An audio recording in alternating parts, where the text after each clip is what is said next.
Hello guys, நான் vs பேசுகிறேன். இன்றைக்கி நம்ம பார்க்க போகிற சீரிஸோட நேம் வந்து கிளவிடேஷன் சொல்லக்கூடிய சீரிஸோட எபிசோட் 12 தான் நீங்கள் நம்ம பார்க்க போகிறோம். இதுதான் இந்த சீரிஸோடைய ஃபைனல் எபிசோட். சீசன் 1 பயங்கர வெறித்தனமாக இருக்குது. சீசன் 2 ஃபியூச்சரில் வருமானு கேட்டிங்கன்னா அது கொஞ்சம் டவுட் தான் கைஸ். ஏன்னா ஸ்டோரி வைஸாக பார்த்தீங்கன்னா இதுலேயே ஓரளவுக்கு முடிச்சிடறாங்க. பட் இருந்தாலுமே எனக்கு ஒரு ஆசை என்னன்னா 4 விதமான பீஸ்ட்டை காமிச்சிருப்பாங்க. அதில் 2 மட்டும் தான் வெளியே காமிச்சிருப்பானுங்க. மற்றபடி இன்னும் 2-3 இருக்கும். அதெல்லாம் என்னென்ன பண்ண போதுன்னு தெரியல. அதெல்லாம் காமிப்பானுங்களானே தெரியல. கண்டிப்பாக ஃபியூச்சரில் சீசன் 2 இந்த மாதிரி தொடர்ச்சியாக வந்துச்சுன்னா வேணா நான் போடுறேன். அதையும் சப்போர்ட் பண்ணிடுங்க மறக்காம. இந்த சீரிஸ் பிடிச்சவங்களுமே கமெண்ட்ல எவ்வளவு ரேட்டிங் கொடுக்கலான்றது சொல்லுங்க. சரிங்க, நம்ம கதைக்குள்ள போலாமா? ஹீரோவும் இதுக்கப்புறம் நான் மனித குலத்தை கொன்னது போதும், இந்த வாழ்க்கையை அர்த்தமில்லாதுன்ற போது நான் போயிட்டு நிம்மதியா வாழ்றேன், எனக்கு எதை பத்தியும் கவலை இல்லைன்னு சொல்லிட்டு அவன் அப்படியே கிளம்பிடுவான். அது புக்கு அதுக்கப்புறம் கீழே விட லூனா உன்னை பக்கம் எடுத்துட்டு இருக்கேன். பைத்தியக்காரா, நீ பண்றது பெரிய முட்டாள்ரா. இவன் உன்னை பக்கத்தை எடுத்துட்டு இருக்க. இவ பார்த்தா நம்ம ஹீரோ கூட கம்யூனிகேட் பண்ணி பேசிட்டு இருக்கான். நீ பண்றது உனக்கே கொஞ்சம் நல்லா இருக்கா. இதனால் வெறுமே முக்கியமான ஒரு குறிக்கோளோட இந்த இடத்துக்கு வந்திருந்தேன். ஆனா கொஞ்ச நேரத்துல பார்த்தா இப்படி மாறிட்டியா கேவலமா. எப்படி உனக்கு விட்டு கொடுக்க தோணுது? ஏய், உயிரோட இருக்கே அடி ஒண்ணுமோ அழகியா அப்படின்ற மாதிரி ஹீரோ உன்னை பக்கம் ஷாக்கா வரான். ஏய், இப்படி பண்ணவே பண்ணாத தயவு செஞ்சு. ஏன்னா நீ பண்ண விஷயத்தினாலதான் நான் இன்னமும் உயிரோட இருக்கேன். நீ இந்த ஒரு கோலுக்காக தான் என்ன இன்னமும் உயிரோட வச்சிட்டு இருக்கேன்னு எனக்கு தெரியும். தேவையில்லாம இப்படி கேவலமான விஷயத்த பண்ணி என்ன உயிரோட இருக்கிறதுக்கு தகுதி இல்லாம பண்ணிடாத. அது மட்டும் இல்லாம நீ வச்ச அந்த குறிக்கோளுக்காக தான் இந்த இவ்வளவு தூரம் வந்திருக்கேன். அதை புரிஞ்சுக்கடா. லூனாவை கிங் ஆக்கணும். அதை மறந்துட்டியா? அந்த குழந்தையோட கண்ணை பாரு. அப்போ வாச்சும் உனக்கு தெரியும். அந்த கண்ணை பார்க்கறது கூட உனக்கு இப்ப லாய்க்கு இல்லை. ஏன்னா நீ எப்படி இந்த மாதிரி விட்டு போலான்ற மாதிரி அவன் பக்கம் கத்திட்டு இருக்க. ஹீரோவும் மனசு தாங்காம இப்பதான் அவனுக்கு புரிய வருது, நம்ம லூனாவை கிங் ஆக்கணும் தானே இந்த இடத்துக்கு வந்தோம். நான் எதுக்கு இந்த மாதிரி பேசிட்டு இருக்கேன்ற மாதிரி யோசிக்க ஆரம்பிக்கிறான். அதுக்கப்புறம் அவனுடைய கண்களை பார்க்க அந்த குழந்தை பார்த்து அவனோட பக்கம் இவனை பார்த்துட்டு அழுதுட்டு இருக்கு. லூனா பக்கம் அழுதுகிட்டே ஹீரோவை பார்க்க என்னை வந்து தூக்குன்ற மாதிரி சொல்லும். ஆனா ஹீரோ கவர்மெண்ட் நினைக்கிறதுல ஒரு கட்டத்துல பார்த்து அது ஏன் சின்ன நடந்து வரதுக்காக ட்ரை பண்ணுவோம். ஹீரோவை பார்த்துட்டு ஷாக் ஆயிடுவான்.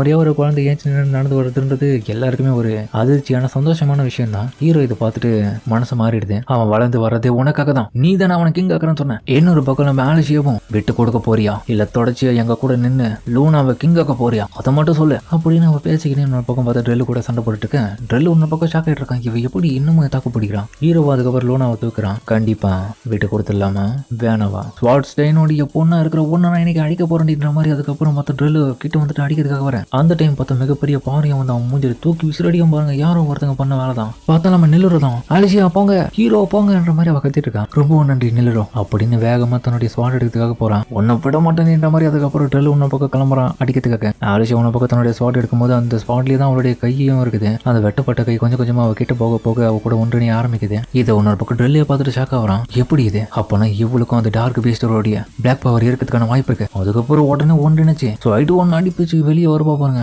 மேலே இவ பறந்து வர வகையில அவனுக்கு சரியான அடி கொடுத்துருவான். கையில இருந்த அந்த டிராகனோடைய தலை துண்டா போயிடும். அவங்க தோத்துட்டாங்களா ஜெயிச்சிட்டாங்களா எதுவுமே தெரியலையப்பா. ஆனா அவன் இன்னமும் இருக்கிறத பார்த்தா இவங்க தான் தோத்துட்டாங்கன்னு நினைக்கிறன்ற மாதிரி பார்க்கவும் பார்த்தா ஆலிஷியா உடம்புல பயங்கரமான காயத்தோட கீழே விட ஆரம்பிக்கிறான். எப்படி அவ்வளோ பவரை கொடுத்து அவன் அட்டாக் பண்ணாலே இல்ல, அவனுடைய டிராகன் தலையை மட்டும் தான் துண்டிச்சான். அவனுடைய ஸ்வாட் அதை தடுத்துருச்சு. உன்ன மாதிரியான வீக்கான ஹீரோ கூடலாம் நான் சண்டை போகிறதுக்கு இந்த வரல. தகுதியே இல்லாத ஆள்லாம் ஹீரோவாக முடியாது. உன்னுடைய விஷயம் எப்பவுமே நிறைவேறாது. உன்ன மாதிரியான வீக்கான ஆளுங்க எனக்கு சுத்தமாவே பிடிக்காது. என்னது நான் வீக்கானவளா? நான் கேட்டது எதுவும் கிடைக்காது நினைச்சியா? ஜெனரல் பிரால், நான் உனக்கு எப்பயோ முடிவு கட்டியாச்சு. நான் லோனா கூட நின்று அரசராகவன்னு என்னுடைய நண்பனுக்கு நான் வாக்கு கொடுத்துருக்கேன். நீ இந்த உலகத்தை அழிச்சுன்னா நான் எப்படி அதை விடுவேன்? அவன் இந்த நாட்டை ஆளணும். உன்ன மாதிரியான மூட நம்பிக்கையை கொண்ட ஒரு ஆள் இந்த இடத்துல இருக்க தேவையில்ல, செத்து போடின்ற மாதிரி அவன் கிட்ட வருவான். என்ன ட்ரால், இன்னொரு விஷயத்த மறந்துட்டியா? அந்த பால் கதை காலி அப்படின்ற மாதிரி சொல்லும் போது இவன் அட்டாக் பண்ண வர அந்த சமயத்துல பார்த்தா சுவாடே உடஞ்சிருவான். வந்து எப்படி இந்த சுவாடு உடஞ்சதுன்ற மாதிரி அவன் அதிர்ச்சி ஆகுறான். வாய்ப்பு இல்லதான். ஆனா மகாராணி கிட்ட இருக்கிற அந்த ஹேமர் நினைச்சா பண்ண முடியல.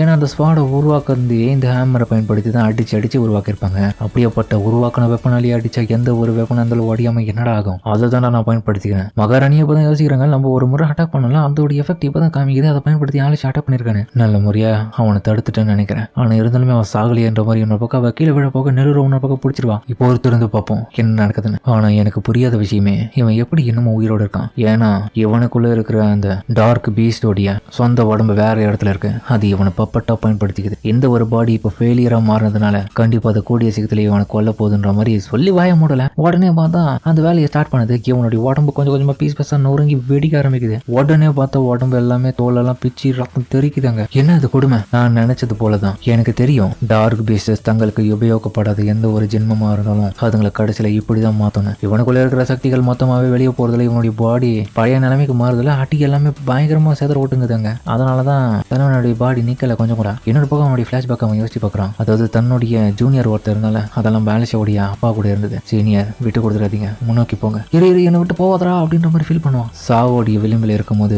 தனக்கு முன்னாடி இது வரைக்கும் பண்ண எல்லா விதமான நினைவுகளும் வர மாதிரி அவனுடைய ஜூனியரும் அவங்ககிட்ட கடைசியா கூட சேர்ந்து இருந்த அந்த நினைவுகளை அவன் யோசிச்சு பார்த்துட்டு கொஞ்சம் கொஞ்சமா அவன் செத்து போக ஆரம்பிக்கிறான். அப்புறமா ஒட்டு மொத்தமா அப்படியே காத்தோட காத்த கரைஞ்சி எலும்பும் சுக்குனோட ஓடிய அந்த இடம் ஃபுல்லாவே ரத்தத்தோடைய துளிகள் பரவுது. அப்போ மெஜிசியன்ஸோடைய ரத்தன கற்கள் அவங்க கூட உடம்புல சேர்ந்ததுனால அதோடைய விளைவுகள் தான் இப்போ இவனுடைய உடம்பு இந்த அளவுக்கு மாத்திருக்கு. அப்போ போர் முடிவு வந்துருச்சுன்னு நினைக்கிறேன். ஆலிஷாவும் போர் முடிஞ்சிருச்சு, நல்ல வேலை. ஆனா இருந்தாலுமே ட்ரெல்லோடைய அந்த உண்மையான டார்க் பீஸ்ட் கண்டிப்பா பழி வாங்கிறதுக்கு திரும்ப வரும். அதை நம்ம அழிக்கணுமே, என்ன பண்றது அதை தடுக்கிறதுக்கு அப்படின்ற மாதிரி யோசிச்சுட்டு இருக்கும்போது பார்த்தா நம்ம ஹீரோவும் லூனாவை கூட்டின்னு வெளியே வரேன். கவலைப்படாத ஆலிஷியா, அந்த டார்க் பீஸ்ட் திரும்ப வரமாட்டான், ஏன்னா நான் தான் இங்க இருக்கேன்ல. அது மட்டும் இல்லாம அவனுக்குள்ள இருக்கிற மொத்த விதமான அந்த பிளாக் பவர் எல்லாமே போயிடுச்சு. இப்போ அவன் வெத்து போயிட்டு அவன் திரும்ப வந்தான செத்துருவான்றது அவனுக்கு தெரியும். அதனால அந்த டார்க் பீஸ்ட் வராது. என்ன நல்ல வேலை நீ லூனா ஒரு வழியா கூட்டு வந்துட்டியா. இன்னொரு பக்கம் மகாராணியும் அந்த லூனாவா அந்த குழந்தைய பார்த்துட்டு ஷாக் ஆகிறான். அவன் என்னுடைய பையன் தான். அவனை இவங்களை பார்த்து அம்மான்ற மாதிரி சொல்லவும் அவங்க உன்ன பக்கம் கண்ணீர் வடிக்காத போறான். மகனேன்னு சொல்லிட்டு அப்படியே கட்டிப்பிடிதாக கிட்ட போற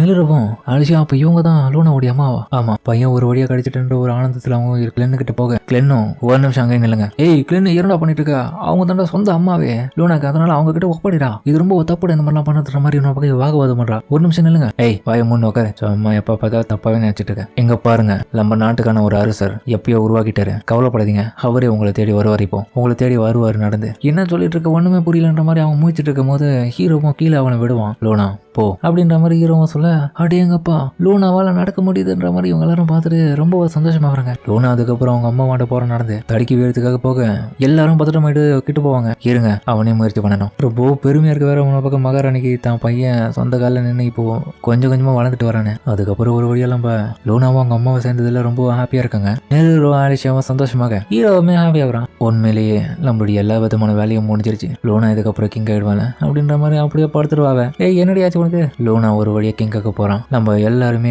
பாதுகாப்பா அவனை இட்டு வந்து விட்டுட்டோம்.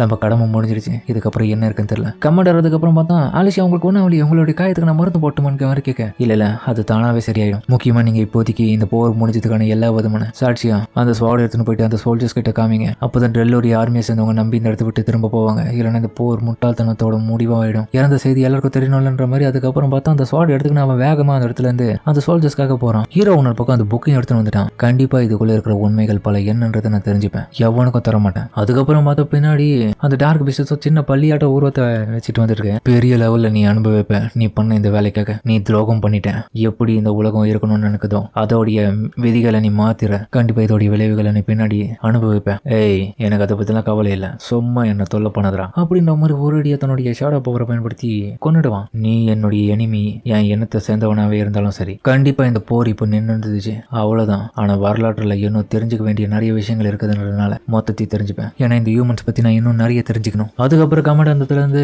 ஜெனரல் ட்ரெல் வந்து இறந்துட்டாரு, இங்க பாருங்க அவருடைய ஸ்வாடு, எல்லாரும் திரும்ப பின்வாங்க அப்படின்ற மாதிரி இன்னொரு பக்கம் அவர் கத்திக்கிட்டே போறாரு. இவன் இன்னொரு பக்கம் கண்மணிக்க திரும்ப தலையில கல்லு போட்டு திரும்ப மயங்குறான். போர் முடிஞ்சது, ஜெனரல் ட்ரெல் இறந்துட்டாருன்ற மாதிரி எல்லாருக்கும் போயிட்டு அனௌன்ஸ்மெண்ட் கொடுக்க சோல்ஜர்ஸ் எல்லாம் பார்த்துட்டு சந்தோஷமாகத்துல ஜெனரல் ட்ரெல்லோடைய ஆர்மியை சேர்ந்தவங்க இந்த விஷயத்தை பார்த்துட்டு சோகமாயிட்டு அந்த இடத்த விட்டு திரும்ப பின்வாங்குறாங்க. வாங்க பின்வாங்குவோம், யாரும் அட்டாக் பண்ணாதீங்க, நிறுத்துங்க. அதுக்கப்புறம் வந்து சிக்னல் கொடுக்கறதுல இந்த பெரிய பெரிய மிருகங்களும் பின்வாங்க ஆரம்பிக்குதுங்க. என்ன பையன் நடக்குது, இது எல்லாமே ஏன் நின்றுடுச்சு? கமாண்டர் திரும்பியும் அந்த இடத்துக்கு வந்து சோல்ஜர்ஸ் கிட்ட அறிமுகத்தை கொடுக்குறாரு. இங்க பாருங்க போர் எப்பயும் முடிவுக்கு வந்துருச்சு, ஏன்னா ஜெனரல் ட்ரெல் வந்து ஆலிஷா கொண்டுட்டாங்க, போர் இப்போதைக்கு நின்றுடுச்சுன்னு சொல்லிட்டு சண்டை போறவங்க எல்லாருமே நிறுத்திட சோல்ஜர்ஸ் ஒருத்தர் மாதிரி ஒருத்தர் அட்டாக் பண்ணவே இல்லை, கொஞ்சம் நியாயத்தோட நடந்துக்கிறாங்க. ஹைடன் எடுத்து சோல்ஜர் உன பக்கம் ஸ்வாட் எடுத்து உள்ள வைக்கிறதுல ஆப்னன் ஜெனரல் ட்ரெல்லோடைய சோல்ஜரும் ஸ்வாட கீழே போட்டுட்டு பின்வாங்குறான். இதுதான் போருக்கான ஒரு மரியாதையை. அதுக்கப்புறம் எல்லாருமே ஒரு கட்டத்துல பின்வாங்க ஆரம்பிக்கிறதுல இந்த பொண்ணு பார்த்தா என்னப்பா எல்லாம் முடிஞ்சிருச்சா கிராட் ஒரு பக்கம் அந்த இடத்த விட்டு கிளம்புறான். இதெல்லாம் பார்த்துட்டு அவன் போற வேலையை பார்த்தா எல்சிலினுடைய ஆர்மியை சேர்ந்த சோல்ஜர்ஸ் எல்லாமே அட்டாக் பண்ணதுக்காக இன்னொரு பக்கம் வந்துட்டு இருக்காங்க. இன்னொரு பக்கம் ஆத்துல பார்த்தா நம்ம கிளவட்டிஸோடைய மெயின் பாடி இருக்கிறது அது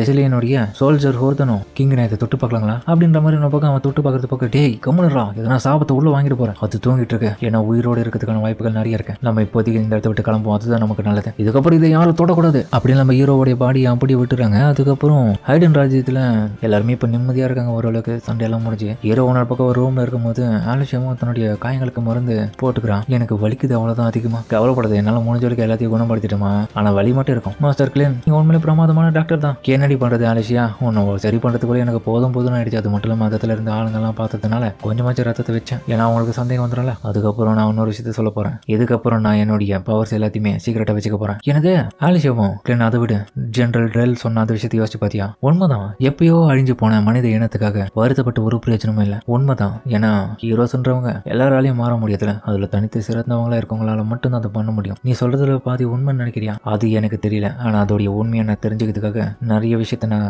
இன்னும் ரிசர்ச் பண்ண வேண்டியது இருக்கு. அதுக்கான விட அந்த புக்ல மட்டும்தான் இருக்கு. உண்மையை சொல்ல போனா இந்த உலகத்துல ரொம்ப நாட்களா நீடிச்சு வந்துட்டு இருக்கிறதே அந்த புத்தகம் தான். அந்த புத்தகத்துல வரலாற்றுல சரித்திரத்தை பத்தி நிறைய இருக்கு. கண்டிப்பா அதை நம்ம படிச்சதுனால தெரியும். நம்மள ஏமாத்தின இந்த முன்னோர்கள் நான் சொல்லல, இதுக்கு முன்னாடி நிம்மதியா வாழ்ந்த ஒரு முன்னோர்கள். அது மட்டும் இல்லாம நான் எடுத்த அந்த புக்குக்குள்ள ஆல்ரெடி கீயோட தான் இருந்துச்சு. அந்த புக்கை நான் திறந்தும் பார்த்தேன், ஆனா என்னால ஓபன் பண்ண முடியல. அதுக்கப்புறம் நீ சொல்றத பார்த்தா அப்போ வேற புக்கோடைய சாவியா இருக்குமோ? இருக்கலாம். கண்டிப்பா இந்த புக்கை ஓபன் பண்ணணும்னா அதுக்கு நிறைய பவர் தேவைப்படும் தோணுது. ஒரு புத்தகம் மட்டும் இருக்கிறதுக்கான வாய்ப்பு இல்லைன்னு நினைக்கிறேன், இன்னும் நிறைய இருக்கலாம். ஆனா அது எல்லாத்தையுமே கண்டுபிடிக்கணுமே அப்படின்ற மாதிரி பேசிட்டு இருக்கும்போது இன்னொரு பக்கம் பார்த்தா மகாராணியோட பையன் வந்ததுக்கு வந்துடும். மகாராணி உங்க எல்லாரையும் வர சொன்னாங்க. அதுக்கப்புறம் பார்த்தா அவங்க எல்லாருமே கொஞ்சம் ஓரளவுக்கு ரெடி ஆயிட்டு இவங்க எல்லாருமே வரவச்சு இவங்களுக்கு நன்றிகள் சொல்றாங்க. நீங்க பண்ண உதவிக்கு ரொம்ப நன்றி. ஃபியூச்சருடைய மிகப்பெரிய ஆள் எப்படியும் நீங்க பாதுகாத்துட்டீங்க. உங்களை கூப்பிட்டதுக்கான காரணம் என்னன்னா, இந்த நாட்டை அழிவுலேருந்து காப்பாத்துறதுக்கு என்னுடைய சார்பா எப்பவுமே நன்றி கடன் பார்த்துருக்கேன். நெல்லரோ, கிளேன், ஆலிஷியா ரொம்ப நன்றி. நெல்லரோ ஒரு பக்கம் என்ன மன்னிச்சிருங்க மன்னிப்பு கேட்டுட்டு இருக்கா. ஏன் மன்னிப்பு கேட்குறீங்க நெல்லரோ? கிளேனோ அதுவா?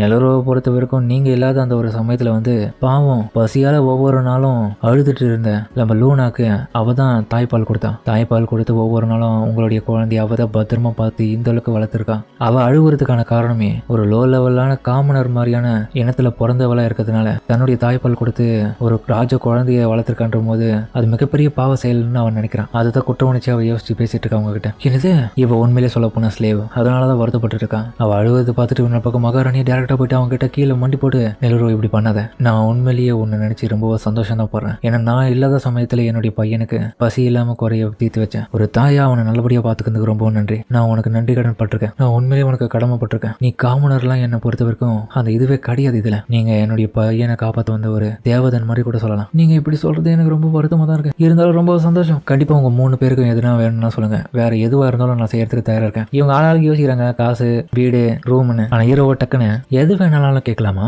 இவன் எதுக்கு விளத்தனமா கேட்கறன்ற மாதிரி ஆலிஷா பார்த்து பதறா. சரி ஓகே, அப்பனா நான் உங்களுடைய லூனா கிங்குக்கு நான் மேஜிக்கை கத்துக் கொடுக்குற ஒரு டீச்சரா இருக்க விரும்புறேன் அப்படின்ற மாதிரி ஹீரோவும் சொல்ல, அதோட முடியல கதை சீசன் 2க்கான லீடும் கொடுக்குறாங்க. கிளென் பார்த்தா ஒரு விதமான காஸ்டியூமை போட்டுன்னு ஆலிஷாவை பார்த்தா ஒரு கெட்டப் போட வச்சு கூட்டும் போது அவளுக்கு ஒரு மாதிரி சையா இருக்கு. டே என்னடா கோமாளிகரமா கூட்டும் போயிட்டு இருக்கேன்னு மூடின்னு வாடி கம்முன்னு. அப்புறம் அவனும் அந்த இடத்துல இருந்து அவளை கூட்டின்னு போக அவங்க போகக்கூடிய இடம் பார்த்தா ஒரு மிகப்பெரிய மாளிகை இருக்கு. அதோட இந்த சீசன் 1 முடிகிறாங்க. கண்டிப்பா சீசன் 2 வரதுக்கான லீட்ஸ் நிறையவே இருக்கு. இதுல கண்டிப்பா ஃபியூச்சர்ல வரும் நம்புவோம். வந்துருச்சுன்னா கண்டிப்பா நான் சீசன் 2வையும் போடுறேன். மறக்காம மிஸ் பண்ணாம அதையும் பாத்துருங்க. இந்த சீரிஸ் எப்படி இருந்ததா கமெண்ட்ல சொல்லுங்க. சீசன் 1 உண்மையிலே பிரமாதம் படுத்திருப்பாங்க கதை வயசா. சீசன் 2க்கு எத்தனை பேர் வெயிட் பண்றீங்கிறதும் அதே மாதிரி சீசன் 1க்கு எவ்வளவு ரேட்டிங் கொடுக்கலான்றதையும் கமெண்ட்ல சொல்லிடுங்க. சரிங்க, ஸ்லாமத்தோட இந்த வீடியோ முடிச்சுப்போம்.